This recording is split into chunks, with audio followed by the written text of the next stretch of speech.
Advokaadibüroo Nove. Tippkvaliteet ja kogemus. Tagame iga kliendi ülesande täitmisel õigusteenuse tippkvaliteedi ning parimate kogemuste rakendamise. Igale klienditööle on garanteeritud vastava valdkonna partneri tähelepanu.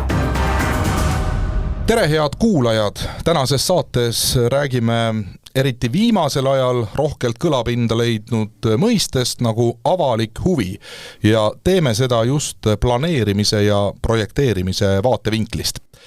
Stuudios on lisaks saatejuht Tanel Talvele riigiarhitekt Tõnis Harjus. Tervist! Tervist! Alates 9. juuni. Selge. See on väga tähtis täpsustus, et siis tulevane riigiarhitekt. Ja ma saan aru, et ikkagi praegu ametis olevad igati õigustatult Nove vandeadvokaadid Marika Mugur. Tervist! Ja Heili Püüman samamoodi Novest on meil täna külas. Jaa, tere! Väga meeldiv. Tartu Ülikooli intellektuaalse omandi professor Aleksei Kelly on hiljuti öelnud, et avaliku huvi mõiste kui selline on Eesti õiguses tegelikult määratlemata, kuid ometi kasutatakse seda laialdaselt, eriti ruumilise planeerimise valdkonnas. Ja ta viitab ka õiguskantsleri seisukohale, et paljude inimeste vastuseisu ei saa veel samastada ülekaaluka avaliku huviga. Ehk siis teisisõnu abstraktne vastumeelsus ei asenda sisulist argumentatsiooni, on tema kirjutanud. Ja tema hinnangul vähendab paraku niisugune kitsendatud arusaam rahva osaluse tähendust ja lõppkokkuvõttes õõnestab ka demokraatliku enesemääramise alust. See tähendab, et kohaliku rahva arvamusega peab tema sõnul igasuguste projektide kavandamisel ja alati arvestama. Mis ma sellise pikema sissejuhatuse tegin, et anda natukese konteksti sellele meie tänasele teemale ja saatele, et alustaks ikkagi siis sellest, et mis teie mõistes ja teie nägemust mööda see avalik huvi kui selline on ta siis selline lihtsalt popsõna, mille nüüd paljud inimesed on hiljuti enda jaoks järsku kuskilt avastanud, aga millega seal kohtusaalis pärast suurt midagi pihta pole hakata, või on ikkagi tegemist millegi enamaga, kui me just nüüd siis planeerimisest ja projekteerimisest räägime? Kes tahab alustada? Mina võin alustada ja mulle tundub, et see vastus sellele küsimusele on mõlemat. Et ühelt poolt on kuidas siis sisustada avaliku huvi, et sisuliselt on tegemist ju huviga, mis on rohkem kui ühel inimesel. Niimoodi on seda ka teatud määral defineeritud. Ja on ka öeldud, et see on siis niimoodi ühiskonna kui terviku või suurema isikute grupi huvi. Ja vaieldamatult on see nagu oluline ja seda saab kasutada nagu kohtumenetluses, sest see on üks oluline kaalutlus, mida kindlasti tuleb arvestada. Aga teiselt poolt täna on tõesti selline olukord, kus see on saavutanud sellise sõnakõlksu tähenduse, et sinna kleebitakse külge, et kõik, millel ei ole sisulist suuremat argumentatsiooni taga, siis saab seda panna mõiste taha avalik huvi. Et kui nagu selliseid tõsiseid argumente ei ole, siis on avalik huvi käib ka. Mõneti küll, et kui ei ole ei leita mingit selget vastuolu keskkonnanõuetega, muinsuskaitse nõuetega ja mingit muud asja pole ka öelda, siis öeldakse, et aga see on kole ja seetõttu on vastuolus avaliku huviga. Et ehk siis vastus on mõlemat. Et see on tegelikult väga oluline kaalutlus ja huvi, mida peab kindlasti arvesse võtma, aga teiselt poolt see ongi saavutanud täna sellise natukene sõnakõlksu tähendus, et seda pannakse sisuliselt iga menetlusdokumendi või vaidluse lõppu, et aga avalik huvi on ka minu poolt. Aga selles mõttes nagu termini ebatäpsus, et see on õige, et mitte ükski õigusnorm meil ei ütle seda, et mis avalik huvi on, ja teistpidi, kui me räägime sellest, et kus see mõiste või selle asja tuum on, siis me jõuame põhiseadusse ja mis ütleb üldse, räägib meil üldisest huvist ja sellest, et kui meil on omaniku huvi versus siis üldine huvi, et see natuke annab selle suuna kätte, et kus see avalik huvi siis sinna erahuviga põrkub. Ma just hakkasingi mõtlema siin praegu, et kui me räägime avalikust huvist ja erahuvist, siis me ilmselt räägime mingitest vastandlikest huvidest justkui on ju. Et avalik on midagi üldisemat ja era on siis midagi täpsemat. Ja mis see era siis võib olla?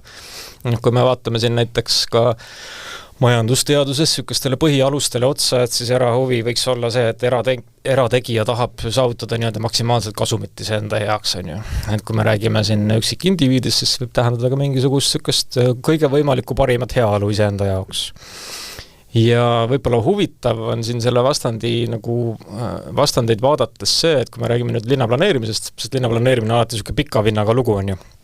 ja seal me näeme sellist asja, kus lühikeses perspektiivis võib juhtuda nii, et see erahuvi ja siis laiem avalik huvi lähevad vastuollu, aga pikamas perspektiivis väga sageli on nii, et need küsimärgid, mis me paneme nagu pikas plaanis paika, hakkavad teenima ka erahuvi, et kõigil läheb nii-öelda paremaks.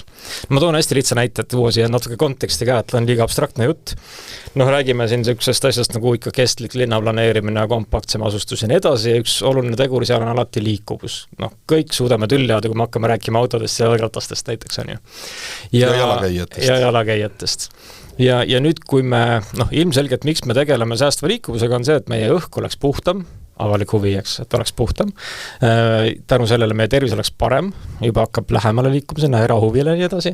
Aga kui me täna siin samas tänava koridoris võtame näiteks ühe sõiduraja ära, tahame sinna nüüd jalakäijate tingimusi parandavat taristut rajada või siis kõrghaljastust sinna rajada, siis tegelikult me võtame kellelgi mingit mugavust tolles lühiperspektiivis, tollel päeval tegelikult ära. Aga pikas perspektiivis nüüd 10 aasta pärast, kui me oleme seda infrastruktuuri pikalt ümber ehitanud, siis tegelikult oleme me hakkamas nägema seda, et erinevatel isikutel elu tegelikult paraneb, õhu kvaliteet paraneb, nende elukeskkond on ilusam, mõnusam, neil kulub vähem raha selleks, et ringi liikuda oma isiku sõiduautoga ja nüüd järsku tekib selline kumulatiivne kasutegur ka erahuvidele. Et mulle meeldib alati mõelda sellele nagu ajaperspektiivile ka, et tuua natuke nagu dünaamilisust mängu sellesse debatti.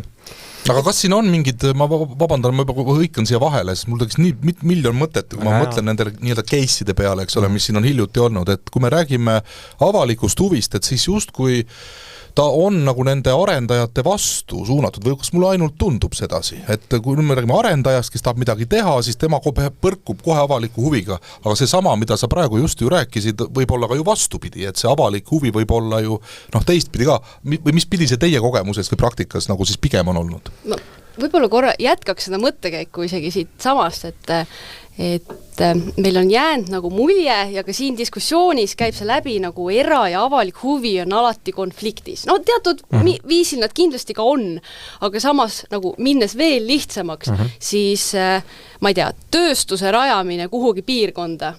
Et hetkel on see niimoodi avalik foon ju see, et avalik huvi on see, et seda ei tule, neid tuulikuid ei tule, et keegi ei taha neid, et see on nüüd nagu niimoodi avalik huvi on nagu vastuseis ja siis niimoodi erahuvi on see, et ma tahan, et see energeetika siis niimoodi areneks. Tegelikult ju nii ei ole, et selles mõttes, et et astudes nagu samm tagasi, võib-olla natuke see sama asi on ju, et siis nagu meil on vaja nagu, ma ei tea, julgeolekut, meil on vaja seda roheenergeetikat, et võib juhtuda, et avalik ja erahuvi ei ole konfliktis, lihtsalt nagu see tundub nii, nagu ta oleks. Absoluutselt, ja võib-olla ennast siin tasubki tulla seal alguse juurde tagasi, kus sa tsiteerisid ka õiguskantslerit, on ju. Et see 600 allkirja või mis iganes number allkirja, kas see on avalik huvi? Võib-olla see on lihtsalt väga palju erahuve on pannud allkirja sinna, ja siis et mis numbrist alates siis on nagu avalik, on ju. Kui tegelikult võib-olla on hästi palju indiviide, kes proovivadki kaitsta iseenda praegust tema privaatsfääri tingimusi, olgu see siis vaade või mingisugune müra või midagi muud, aga tegelikkuses, kui me nüüd räägime sellest võimalikest vastuolude, siis tõesti nagu tasub küsida alati ka seda konkreetse kaasuse puhul, et kus siis võib-olla see avalik laiem huvi, hüve on ära kirjeldatud. Jääme siis selle korraks selle taastuvenergia näite juurde. Siis ilmselgelt meil on Eesti täis erinevad arengukavasid, mis ütlevad, et taastuvenergia on meie riiklik siht. Ja seda on meil kohalikes arengudokumentides, riiklikes arengudokumentides, Euroopa tasandil ka. Ilmselgelt see on meie siht, mis me oleme ühiskonnana seadnud. Ja nüüd on üsna nagu loogiline järelikult, et avalik huvi on siis ka taastuvenergiat nagu arendada üle Eesti. Ja ilmselt me võimegi siis siin leida olukordi, kus me lähme siis kohaliku avalikkusega konflikti ikkagi erahuvide ja avalike huvide põrkumise juures.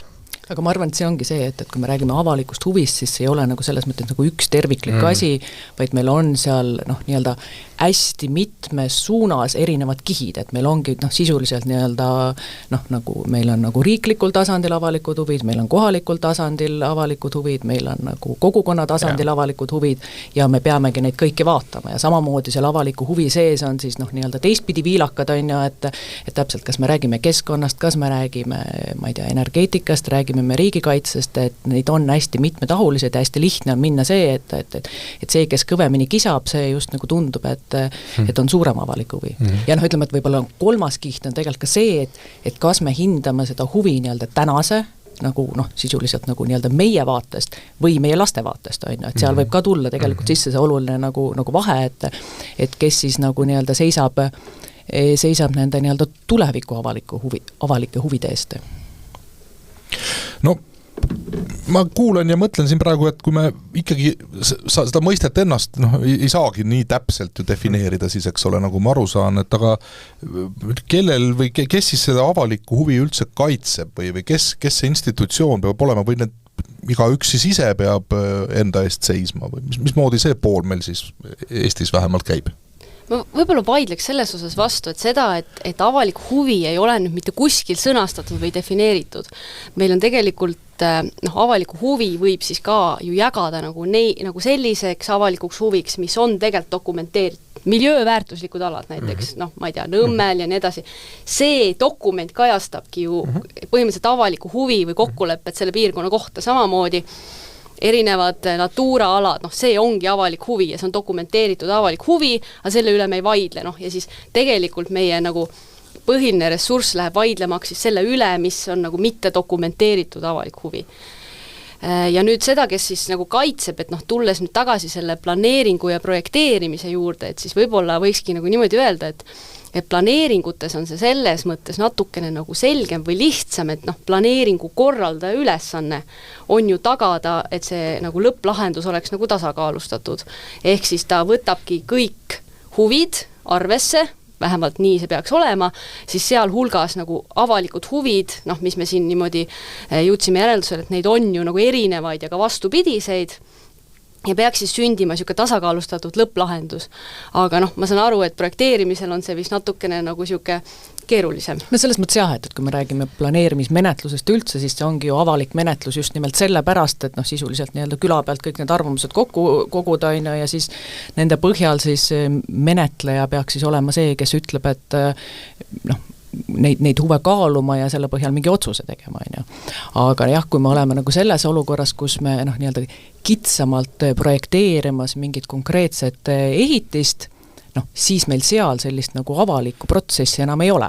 Ja siis see sisuliselt ju tegelikult hästi paljus lähebki siis kas siis arendaja siis ma ei tea, nii-öelda südametunnistuse peale või siis ikkagi siis arhitekti nimetame seda siis nagu eetikaks, et kui palju siis seal saavad määravaks siis majanduslikud huvid ja kui palju siis vaadatakse ikkagi selles mõttes seda laiemalt pilti, et jah, loomulikult alati on olukordi, kus need huvid ongi nagu ühised, et mida parema ruumi sa lood, on ju, seda väärtuslikum see on, seda nagu lõpuks sa kallimalt saad seda müüa, aga kuskil on ikkagi nagu piir, et ruutmeeter on ruutmeeter, iga ehitamata ruutmeeter on sisuliselt nagu miinusmärgiga, on ju, ja kõik see ju tuleb nagu tegelikult mingisuguse avaliku ruumi või ruumi kvaliteedi arvelt, ehk et seal on tõesti nagu mõneti see vastutus siis kas arhitektil või siis ka arendajal nagu oluliselt suurem ja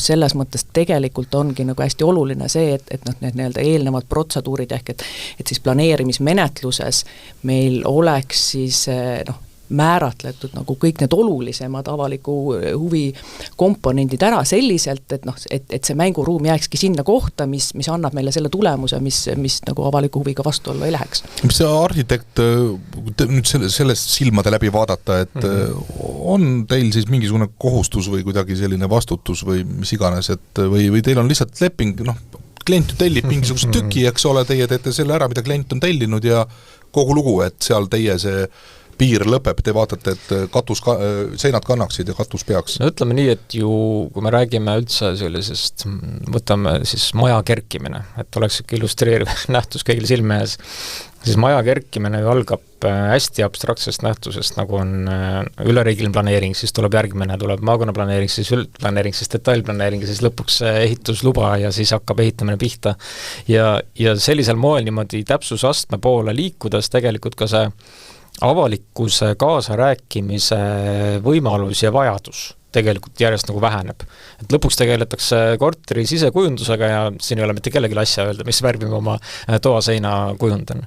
Ja ma arvan, et ka nii nagu tasubki mõelda sellele ja me peaks ka seda, see on see, miks ka täna hästi palju, kui me räägime planeeringute tõhustamisest, räägitakse sellest, et detailplaneeringud on liiga täpsed, et tükitakse planeeringu menetluses juba rääkima nii detailsetest asjadest, mis tegelikult enam ei kajasta seda nagu avalikkuse kaasamise vajadust ja sekkutakse tegelikult ärimudelitesse, mis ei ole praegu ametniku küsimus üldse.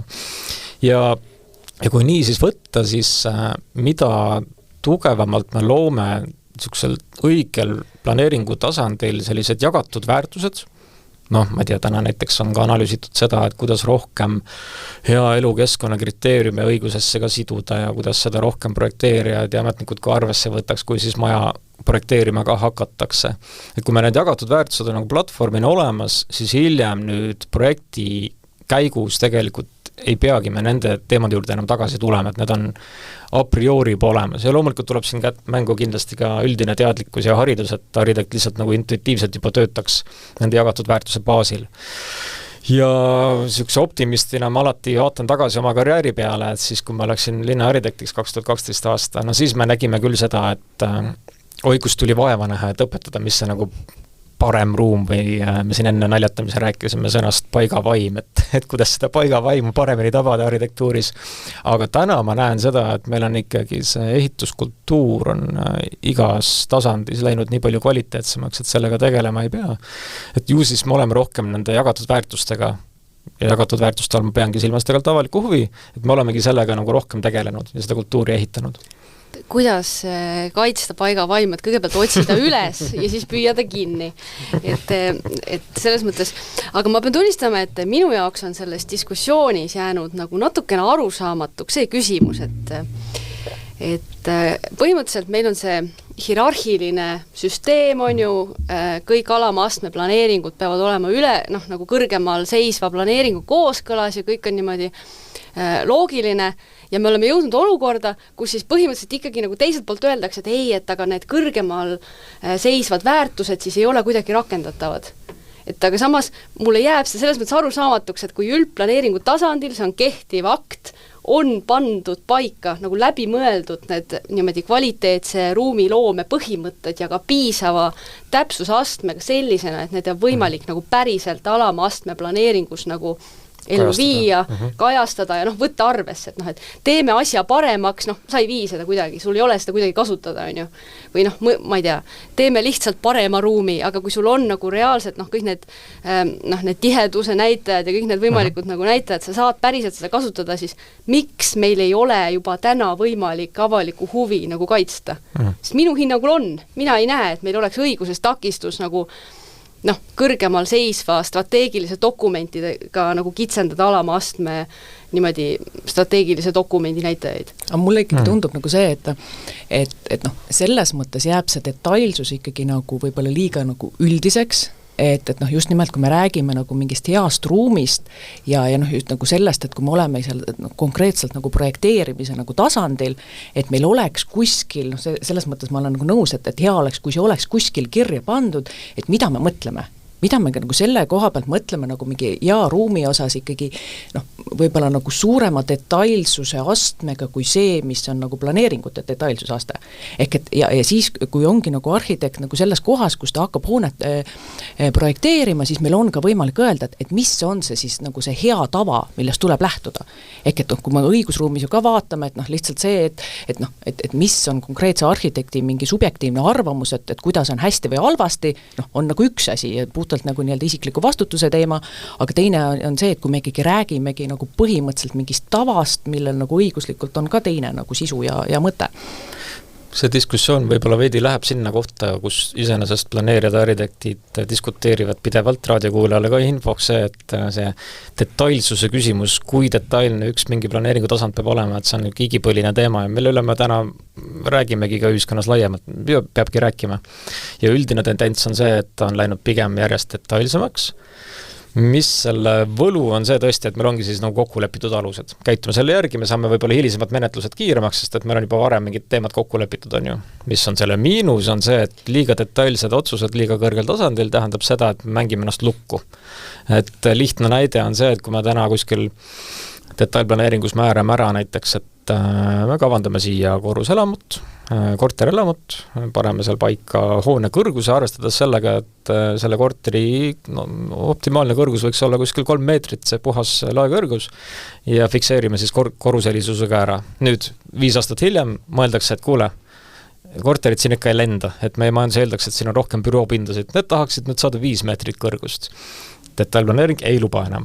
Ja sellises situatsioonis me kaotame võimalus olla kohanemisvõimelised, paindlikud ja kiires maailmas on see ülioluline, et kui meil tulevad uued väljakutsed ja samamoodi võime täna mõelda siin, ma ei tea, maa-aluse parkimiskoha mudimine varjenditeks või mingid muud väljakutsed, mis meil ette tulla võib. Samamoodi, et kui me räägime ka nagu innovatsioonist ja kogu mingit roheteemadest, et siis sama nagu paindlikkus, et meil on mingi tehnoloogiline uudne lahendus, meil on selle jaoks vaja katusele panna mingi hunnik tehnosüsteeme, mis me paneme pluss meeter kohe kõrgusele juurde, et minu meelest mul on kogu aeg väitnud seda, et minu meelest meil on nagu õiguslik raamistik tegelikult päris hea selleks, et neid olukordi lahendada, aga lihtsalt küsimus on nagu rakendamises taaskord. Seadus näeb ette, et iga planeeringu ülesande kohta sul peab olema eesmärk, mida sa sellega täidad, mis on mingi avalik huvi või mingi huvi, mida sa tahad saavutada, ja see peab olema sobiv, vajalik ja mõõdukas. Et selles mõttes, et kui sul on miljööväärtuslik ala ja sul on vaja, et need asjad ei oleks, konkreetsed ehitised ei oleks kõrgemad mingist meetrist alates, sul on eesmärk ja see peab olema sobiv, vajalik, mõõdukas ja samamoodi samast valemist peaks lähtuma ka iga ülesande täitmisel. Me peaksimegi jõudma sinna, et kui see ülesanne, mida see täitma hakkab, olgu see hoone kõrgus, ehk siis puudutab ehitusõigust või mingid muud tingimused, sa mõtled läbi, miks ma seda täidan, mis on see huvi, mida ma kaitsen selle tingimusega ja kui see huvi on selgeks tehtud, siis kui täpselt ma pean selle nagu ette nägema. Ja selliselt sa loodki selle raami, et kõik, mis on okei, peaks sinna sisse mahtuma ja see tuleb nagu kehtiva õiguse pinnalt, sellepärast nagu mulle tundubki, et kui nagu see diskussioon siin, et kui täpselt ma peaks ette nägema, kui täpselt sul on vaja ette näha ja nii see peakski lahenema. Aga ma arvan, et see ongi see, et võib-olla nagu teadlikkuse küsimuse, et sageli ongi, et kui sa juba nagu mõtled seal mingi eskiislahenduse välja, siis sa mõtled, okei, see eskiislahendus, mul on vaja sellist hoonestusala, mul on vaja selliseid kõrgusi, ja sa jääd sellesse mõneti kinni, mõtlemata see, et ma peaks panema nagu siia mingisuguse lõtku andma, sinna mingi lõtku andma, et veebi nagu seda on ka ju tegelikult näha, et sageli need asjad lähevad liiga detailseks lihtsalt sellepärast, et keegi nagu kuidagi ei mõtle selliselt. No selle lõtku mõiste vist on ka väga tähtis, et see lõtk ei oleks nii, et on lubatud, ma ei tea, 5-kordne hoone ja siis ma teen 12 korruselise sinna, et selline lõtk on nagu küsimus ongi see, et kui sa nagu mõtled, täpselt see, et sul on vaja nagu 5-kordset hoonet, sa tahad teha 5-kordset hoonet, siis mis on see kõrgus korda, mida sa korrutad, on ju, kas sa nagu paned korda 3, paned korda 4 ja +1 või +2 või et see tehe seal taga on nagu see, mis ma mõtlen lõtku all. No Tõnis siin tõi välja ju neid etappe, mida kõike peab läbima, eks ole, et enne kui üldse kuhugi jõuda ja seal on väga paljud etapid ju, mis nõuavad lausa, ma saan aru, kaasamist ja informeerimist ja nii edasi. Ja ometi me näeme ikka seda, et kogukonnad tihtipeale kuidagi saavad teada asjadest alles siis, kui piltlikult öeldes koppa hakatakse maha lööma. Et mis moodi see siis võimalik on, kui neid etappe on nii palju, kas see on nüüd kogukonna enda nii-öelda varasem huvipuudus, et nad ei osale nendel aruteludel või on siin mingid muud põhjused, sest ma olen ka kuulnud neid näiteid, kus väidetavalt, ma igaks juhuks proovin olla, mitte liiga konkreetseks minna, aga et tehaksegi meelega need protsessid kuidagi niimoodi siuh-siauh ära ja ega väga ei teavitata, et see minimaalne kohustus tehakse kuskil ära, aga tegelikult see kogukond ei teagi ikkagi, et midagi üldse toimumas on. Ma praktikuna kohe alustaks seda juttu sellega, et vähemalt minu kogemus küll see, mida mina ja mu kolleegid oleme näinud, on see, et kindlasti nagu meelega küll midagi kaasamisprotsessi keerulisemaks ei tehta. Pigem nähakse vaeva selleks, et teha rohkem, kui seadus ette näeb, sest et saadakse väga hästi aru sellest, et kui sa protsessi käigus pigem hoiad teatud inimesi infosulus, siis pärast see maksab sulle kätte, see protsess läheb veel pikemaks tegelikult. Arvad, et sa saad kiiresti hakkama, tegelikult läheb nagu veel pikemaks. Et meie kodanikkond on õnneks piisavalt tugev, mis on väga tore. Aga ma toon üks hästi lihtsa nagu näite, mis võib-olla aitab illustreerida seda sinu problemaatikat, mis esile tõid, on kuulus Tartu Südalinna kultuurikeskuse näide. Ja miks on hea näide on sellepärast, et tegelikult see on protsess, mis on kestnud, minu jaoks on ta kestnud umbes mitte parkümmend aastat, minu jaoks on ta kestnud võib-olla 12 aastat. Paljude inimeste jaoks veel kauem. Ja see tähendab seda, et kui kunagi ühes etapis pandi näiteks üldplaneeringus paika, et kesklinn on see, mida me hakkame tihendama ja pandi paika kohad, kus me tihendama hakkame, siis selles diskussioonis aastal 2013 oli mingi seltskond inimesi ja väga hästi sellega kursis, luges ajalehti ja oli nii-öelda vitaalses hetkes, kus ta tegeles ühiskondlike väljakutsetega.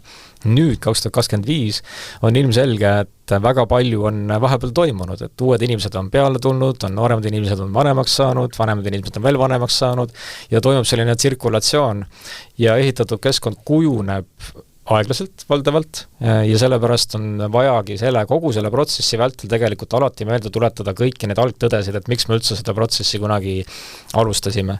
Ja nüüd ongi tore näha, et mina olen nüüd linnavalitsusest ära tulnud, Südalinna kultuurikeskust ju endiselt projekteeritakse, seda kavandatakse ja need samad lood, mida mina rääkisin siis 12 aastat tagasi, neid ikka veel tuleb rääkida nagu katkine aparaat. Et see on umbes sama tunne ilmselt, mida tunnevad õpetajad, kes iga aasta alustavad uuesti teise klassiga või esimese klassiga. Kuulge, mina ikkagi kuulen ja ma vabandust, ma natukese muigan kogu selle asja juures, et kas meil tõesti siis on meil neid reegleid ja seaduseid lihtsalt liiga palju siis, et me ei jõua ühe põlvkonna jooksul ühte hoonet ära teha, et need, keda on alguses kaasatud nagu nõutud ja kord ja kohus, siis need vabandust, aga ei ole varsti enam meie seaski, et ja ikka hoonet ei ole.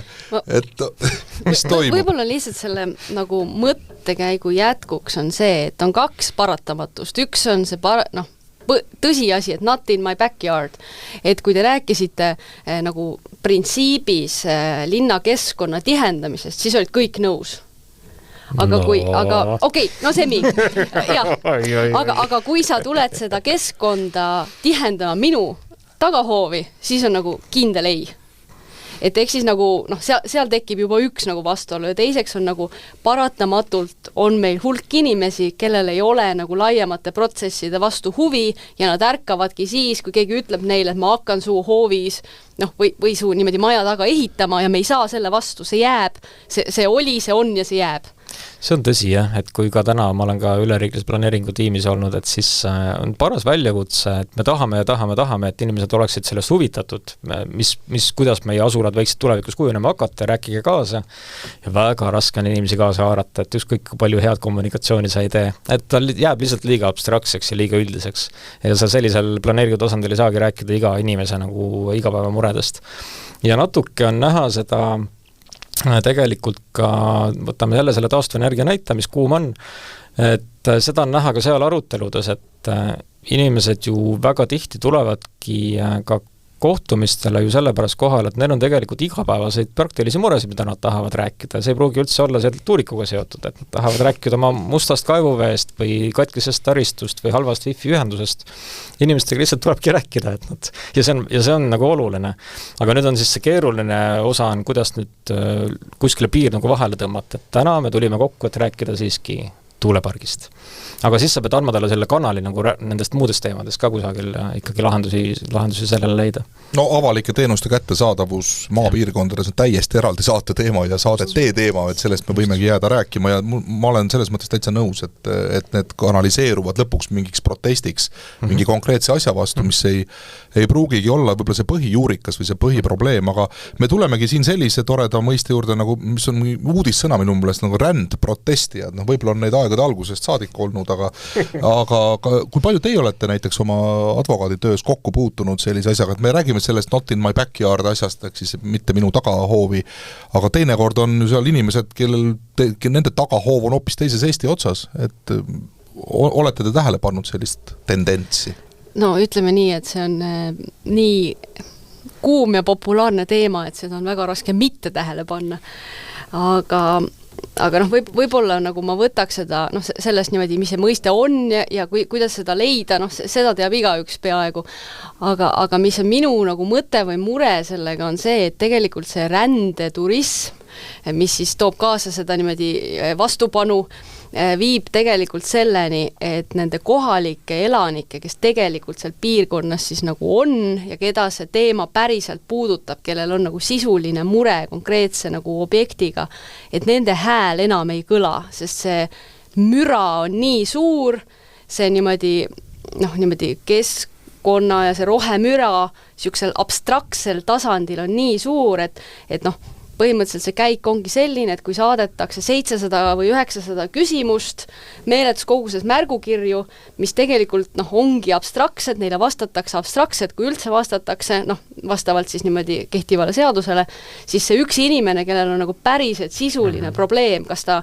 tõesti on nagu liiga lähedal jätkates siis näiteks mingi konkreetne tuuleobjekt või mis iganes on ju, siis seda ei kuule enam mitte keegi, sest ta lihtsalt upub ära, ehk siis me tegelikult selle suure selle suure vastupanu, kui me jõuame sisuliselt sinna, et neid päris muresid enam ei kuule mitte keegi. Seda on planeerijad põllult ka rääkinud, et pärast selliseid suuri rahvakoosolekuid, siis need huvi tundvad isikud tulevad pärast siis niimoodi nurgas selle planeerija juurde, et kuule, tegelikult mul üks päris küsimus, et tuulepark on kohe siin minu kinnistu ees servas, et aga siin on mul niisugune mingi aiaprobleem või mingisugune muu kinnistu mure, et räägime asjast.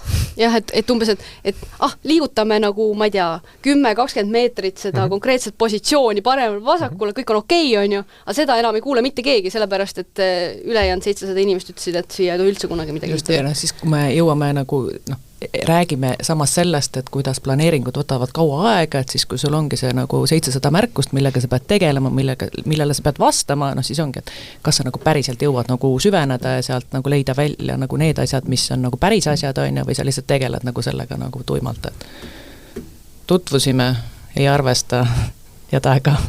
Ja võib-olla siin ongi nagu tähtis siis selle nagu peegelduseks veel välja tuua see ka, et et siin on hästi suur oht, et me hakkame ka kogukonda valesti tembeldama, et me panemegi see banaana või imbi inimestele külge, et sa oled kõigele vastu ja nii edasi, aga tegelikult on inimestel nagu õigustatud küsimused, millele on vaja vastuseid saada.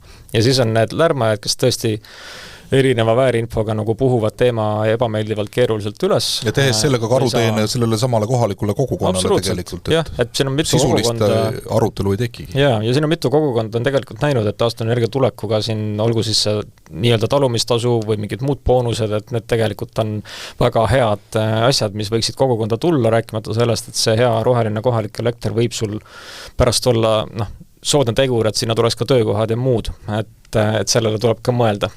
Aga tuleb ka arvestada, et me oleme siiski valimisaastas ja ilmselgelt kõik, mis me kuuleme, ei saagi võtta puhtalt tõe pähe, et siin on seda müra lihtsalt hästi palju erinev kihte. Aga võib-olla selle müra osas, mida ma tahaks ka nagu toonitada, et selles mõttes, et tuleb ikkagi eristada seda, et seadus annab nagu õiguse avaldada arvamust ja õigus avaldada arvamust, siis selles mõttes tähendab seda, et sul on sisuliselt tõesti kohustus nagu inimesed kaasata ja nad ära kuulata. Aga see ei tähenda seda, et see lahendus, mis pärast nagu välja tuleb, peab iga seda arvamust arvestama. Et põhimõtteliselt, et see on kindlasti nagu valulik protsess, sest arvamused ongi erinevad, aga see ei tähenda seda, et see, mis nagu lõpuks välja tuleb, peab olema kindlasti kooskõlas kõigi nende 900 arvamusega, mis sealt tuleb. Ja ei saagi olla, sellepärast, et muidu see ei teeni enam mitte kellegi huvi. Ja just nagu võib-olla see, et kuidagi et see nagu võimalus avaldada arvamust ei ole ju see, et sa lihtsalt nagu valimatult oled kõigele nagu vastu, et tegelikult nii-öelda kuidagi konstruktiivne nagu kaasa nagu mõtlemine on ju see, et sa nagu teed ettepanekuid, mitte see, et sa ütled, ma ei ole mitte millegagi nõus, on ju, et võib-olla nagu see teadlikkus nagu inimestele, et jube hea on, kui ma lihtsalt nagu kisan ja olen vastu, versus see, et ma tegelikult nagu mõtlen kaasa, on ju. See on minu arust hästi hea, mis te nagu välja tõite, et iga arvamus ei ole tegelikult võrdne. Ja võib-olla siin see väljakutse omavalitsuses ongi ja väga keeruline väljakutse, et kuidas sa saad nüüd öelda, et inimestel nagu häälel on erinev kaal. Aga tõepoolest on ju ilmne, et hoopis teisel erineval tasandil tuleb kaasata sellist ütleme nii, et 50 kilomeetri kauguses olevaid võimalikke maaomanikke või siis neid, kes asuvad tõesti sul kilomeetri või 2 kilomeetri kaugusel olevaid maaomanikke, neid tulebki erineval moel käsitleda, erineval moel kokku tuua ja erineval moel informeerida või siis partneriks võtta. No muidugi on ise küsimus, et kas ma ei tea, tuulegeneraator ülikõrge peab olema minu tõesti vahetus maja läheduses, et ma ei tea, ei ole Eesti minu meelest nii tihedalt asustatud riik, et me ei leia nüüd taevane arm sellist tühjemat kohta, kus ta tõesti nagu otseselt ei sega kedagi, aga see on jälle järgmine teema vist arvatavasti või ei ole järgmine teema, et see on ka ju projekteerimise ja planeerimisega seotud. No nii palju võib öelda ikkagi, et täna planeerijad, keskkonnamõju hindajad ja erinevad eksperdid näevadki korralikku vaeva selleks, et need tuulepargid saaksid optimaalsed, mõistlikus kauguses, pigem hoitakse loomulikult elamutest pigem kaugemale, aga meil on ka väga selged ka ikkagi müranõuded ka, millest lähtutakse ja neid modelleeritakse, et meil ikkagi planeerimiskultuur, ma ütleks, on väga tugev, lihtsalt täna on tekkinud ka sellise üldise väärinfo leviku tõttu suur usaldamatus erinevate osapoolte osas, et kui ekspert räägib oma loo ära, kuidas ma tegin siin tööd, nägin vaeva, siit võtsin ühe tuuliku maha, sest et ilmselgelt see müra läks kriitilise piiri juurde, et siis teda ei usuta, et sa ei teinud piisavalt, et ma ei usu sind. Nojah, müraks, et see on juba selline, kui meil siin on mure olnud selle tuuliku varju heitmisega näiteks, siis ta peab ju olema ikkagi suhteliselt lähedal, et ta ei saa ju varju heita sulle ikkagi mõistlikul kaugusel. Et ma ei tea siis, kas need on ka kuidagi üles puhutud teemad või on päriselt probleem, et see tuulik ongi mul aia taga praktiliselt. Ega selles mõttes, ega see varju heitmine ei ole nüüd puhtalt ju tuuliku teema, et siukse nii-öelda selle loomuliku valguse nõuded on meil ikkagi õigusaktides kirjas ja see ei ole nagu selles mõttes siuke nagu subjektiivne tunnetuse küsimus, et kui need pole nagu täidetud, siis need ei ole täidetud. Ja siin on alati hästi konkreetselt vaadatud otsa ka situatsioonile, et kui kellelgi ongi nagu kuidagi eriti teravalt keskpäevasel ajal, siis see tuulik viskabki sellest niisugust nagu vilkuvat varju nii-öelda su aknasse, mis on tõesti nagu häiriv, kui ta hakkab sul seal vilkuma, siis tegelikult on seal kompensatsioonimeetodid olemas, et mingi tund tegelikult ta seisatakse, et selliseid igasuguseid lahendusi täna mõeldakse välja, et inimesel oleks see riive võimalikult väike. Kas see õigusruum täna on pigem arendaja poole peal või siis, ma ei tea, kogukonna poole peal, selle avaliku huvi poole peal? Ma tean, et me võib-olla saate alguses rääkinud, et seda võib-olla ei tohi nii otseselt vastandada, eks ole, avalik huvi ja siis see arendaja huvi, aga ei siiski. Et kuidas teie oma professionaalsest ametist lähtudes seda arvaksite või mõtleksite? See on päris hea küsimus. See on väga hea küsimus, aga ma ikkagi arvan seda, et tegelikult on meie kehtiv planeerimisseadus piisavalt lai ja samas piisavalt kitsas selleks, et see võimaldab tagada täiesti niimoodi mõistliku kesktee.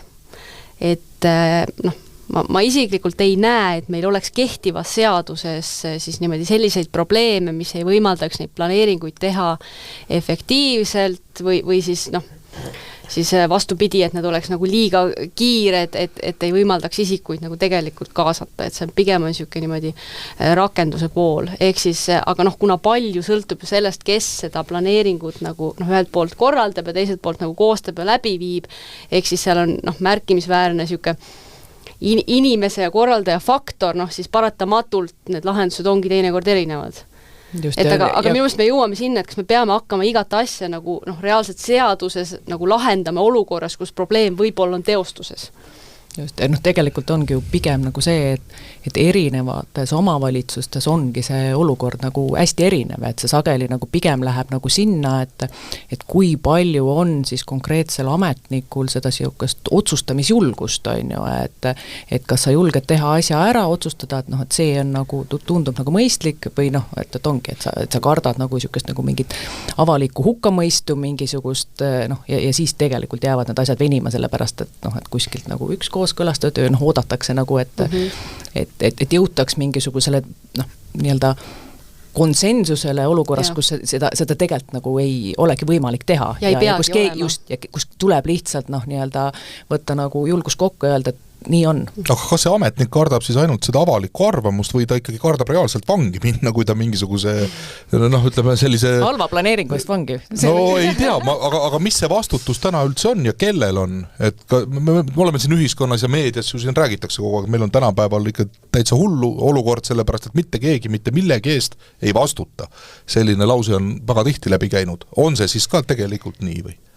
ei no selles mõttes, et kui see niimoodi planeeringu lahendus on lõppastmes nagu ei ole kooskõlas seadusega ja keegi läheb selle peale kaebama, on ju, siis kohus ju lõppastmes ütleb, et ei, et noh, niimoodi ikkagi edasi ei saa.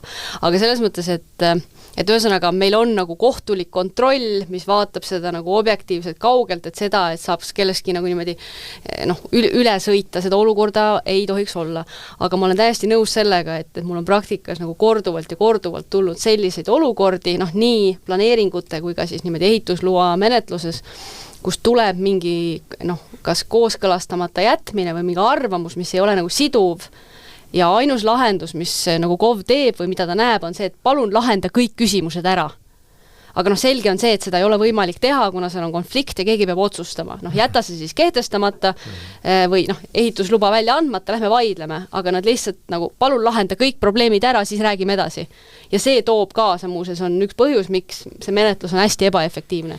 Et ma arvan, et nagu noh, vastuseks võib küsimusele, et mis see nagu vastutus on, et noh, kui ametnik nagu teeb selles mõttes enda tööd selliselt, et noh, mis seadusest tulenevalt on tema töö, ta peab neid asju kaalutlema, ta peab seda tegema noh, sisuliselt objektiivselt, noh, seda diskretsiooni nii-öelda õigesti teostama, siis see on nagu fine. Ükskõik, mis see otsus siis nagu on, kas see meeldib kellelegi või ei meeldi kellelegi, on ju. Aga noh, võib-olla nagu see koht, kus tuleb see käeväristamine, on see, et noh, kui ma nüüd teen nii, siis äkki arvatakse, et mulle kuskilt on nagu noh, keegi on mulle nagu nii-öelda lähemal kui keegi teine ja nähakse seal mingisuguseid muid kahtlasi sobinguid.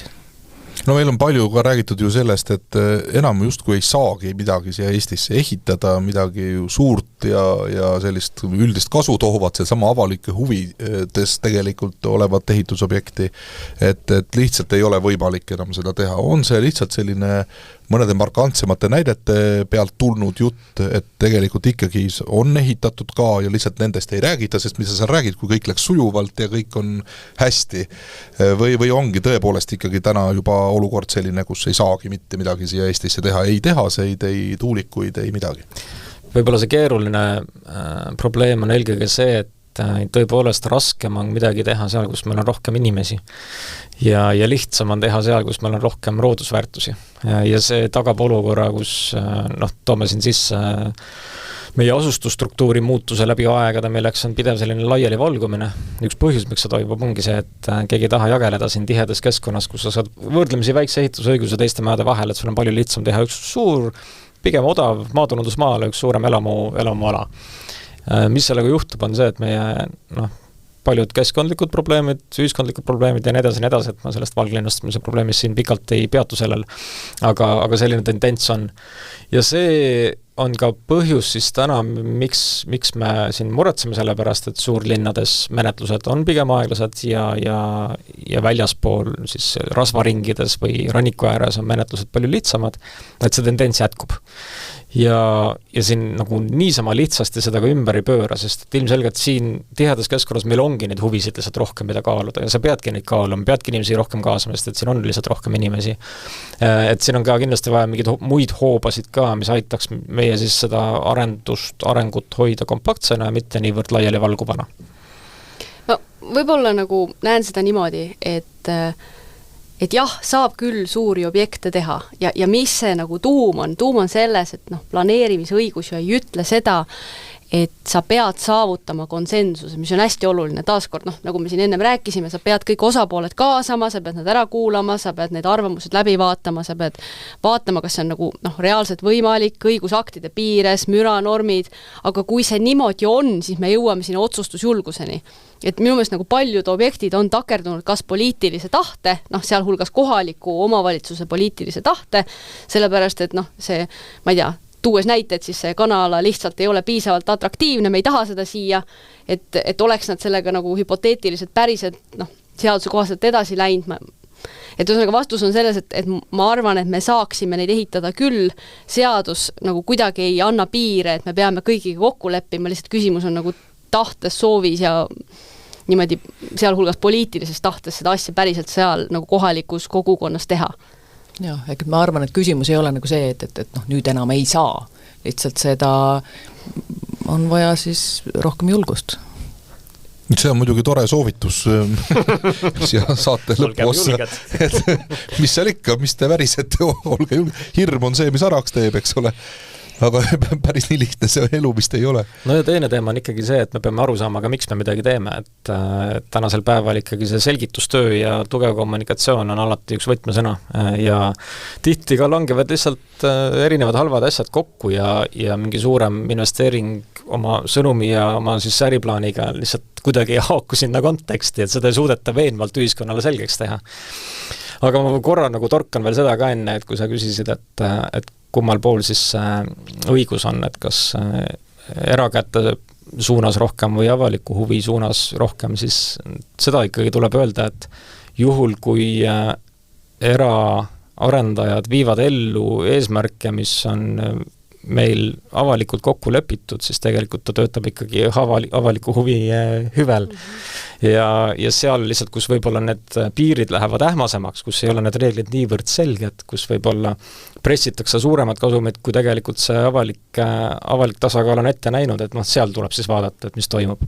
Aga üldiselt ikkagi viiakse ellu eesmärke, mida meie enda ühiskond on tulevikku seadnud.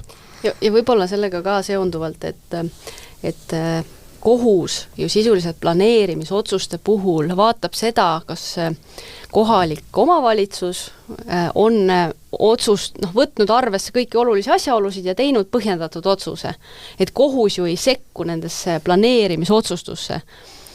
Seega nagu võib öelda seda, et kui see on nagu menetlusnorme korrektselt järgitud ja kõik on tehtud nagu parema tahtmisega, siis tegelikult ka nagu kohtumenetluses ei ole seda, et kohus hakkaks ütlema, et näed, et ikkagi see maja ikkagi ei ole nii atraktiivne või mulle tundub, et see tööstusharu pole piisavalt nagu perspektiivne. Ja see näide mõnes mõttes tõestab seda, et sul ongi see selgituskohustus on ju, et sa peadki tegelikult oma menetluses välja tooma, et kas sa oled kaalunud erinevaid võimalikke mõjusid ja leidnud siis, et jah, see, mis me praegu kinnitame, see on hea ja miks ta on hea. Just. See saate lõppu küsin veel sellise tunnetusliku küsimuse ka, ma tean, et ega see õigus on ikkagi suht konkreetne värk, eks ole, aga ma natuke see intrigeerin siiski, et kui me räägime avalikust huvist kui sellisest, ka planeerimise ja selle teemaga seoses, siis on vist vaks vahet, kas sa ise elad linnas ja räägid, et miks need maakad seal nüüd ei luba endale siis midagi ehitada ja midagi ei tohi sinna nende aedade ja nende aedade lähedusse teha. Et ma ei ole märganud diskussiooni, et millise kirikutorni otsa me selle tuulegeneraatori siis siin paneme ja ma tahaks näha, mis siis lahti läheb.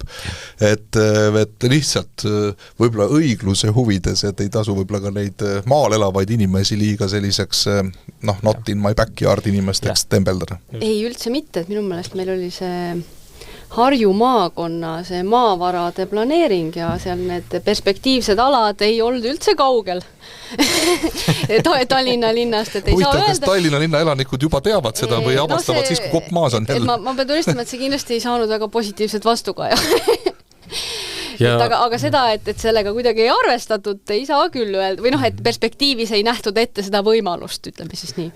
Aga see on nagu õige tähelepanek ja eelkõige selles mõttes ka, et keskkonnas, kus sul on ka vähem erinevaid hooneid, sul on vähem muutujaid igapäevaselt, siis ühe sellise suuremat sorti investeeringu tegemine ongi suur mängumuutja, et see ongi suur maastikumuutja. Ja täna me peame lihtsalt ka mõistma seda, et kui siiamaani me oleme harjunud sellega, et need korstnad suitsivad eelkõige seal idapiiri ääres, aga et kui me tahame kohalikku rohelist energiat, siis need rohelised korstnad tekivadki üle Eesti, et kohalik energia tootmine on igas mõttes säästlikum ja turvalisem valik. Aga see tõesti tähendab seda, et maastikud muutuvad, nii nagu nad on alati muutunud, aga ühele inimesele tõesti see lähipiirkonnas see tähendab päris suurt muutust ja emotsionaalset muutust. Ja seda enam, et minu juures see, mida ma taluma pean, et see on tegelikult kasulik nendele linnainimestele, kus see energia suures osas ju ära tarbitakse, mitte minu külas. Seal meil polegi seda energiatarbimist nii suurt olemas. See päris lõpuni tõde ei ole, et seal on muuhulgas, üks on see talumistasu, teiseks seal tehakse sageli ka eraldi kokkulepped, et see kohalik inimene tõesti võidaks ka sellest tuulepargist ja ta saakski soodsama arve lõpuks omal postkasti ka, et neid kohti ikkagi otsitakse päris palju. Aga on ka selliseid juhuseid ette tuua või näiteid, et nad saavad seda soodsamat energiat?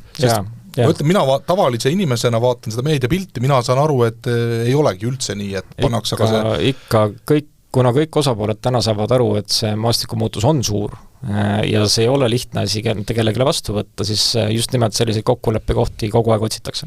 No ühesõnaga kokkuvõttes võib öelda vist, et kommunikatsioon ja üksteisega selgelt rääkimine on vist A ja O kogu selle teema kokkuvõttes. Jah, et ma arvan, et just selle avaliku huvi siis mõiste avamine siis avalikkuse ees selliselt, et see ei läheks nagu kitsalt kuskile väga-väga ühte fookusse, vaid et olekski selge see, et kui me räägime mingist tehasest, siis ka see on avalik huvi, et see ei ole erahuvi, et võib-olla nagu kommunikatsioon selles osas, et seda avaliku huvi mõistet tegelikult mõistetaks täpselt nii laialt, kui see tegelikult on, et ma arvan, et jah, kommunikatsioon on siin võtmeküsimus. Ja teine asi on ka see, et ei tasu ka varjata seda, kui see on siiralt sinu isiklik riive, et mulle endale tundub see nagu ebamugav ja ma ei saa aru täpselt, miks see asi siia tuleb, tahaks sellest rohkem teada saada, kuidas mind mõjutama hakkab, et seda ei pea varjama selle sõna alla, et oi, avalik huvi on vastu. Jah. Või siis öeldagi seda, et jah, aga et näed, et kas saaks niimoodi, et natukene kuidagi nagu pehmendada seda mõju. Jah. Mulle tundub, et tänase saate aeg on täis, mitte ei tundu, vaid nii ongi ja teemat jätkuks meil veel nii mõnegi saate jaoks, aga selleks ongi meil selline saatesari nagu Õiguse hääl ju olemas, nii et olete teretulnud siia veel arutlema nende põnevate ja väga praktiliste näidete puhul. Aitäh, et te neid tõite. Ma loodan, et meie kuulajad said täna natukese targemaks, natukese selgemaks seda teemat. Meil olid stuudios, võib siis öelda, et kohe-kohe ametlikult ametisse astuv riigiarhitekt Tõnis Arjus ja Nove vandeadvokaadid Marika Mugur ja Heili Püüman. Tulevikus ütleb Tõnis, mis on avalik huvi ja mis ei ole. Ma varsti tean. Väga huvitava saate saame siit kohe järgi teha. Ootame selle ametliku ametisse astumise ka ära ja siis teemegi uue saate. Aitäh, head kuulajad, saatejuht Tanel Talve lubab, et järgmises saates on juba järgmised teemad. Kõike kaunist. Advokaadibüroo Nove. Tippkvaliteet ja kogemus. Tagame iga kliendi ülesande täitmisel õigusteenuse tippkvaliteedi ning parimate kogemuste rakendamise. Igale klienditööle on garanteeritud vastava valdkonna partneri tähelepanu.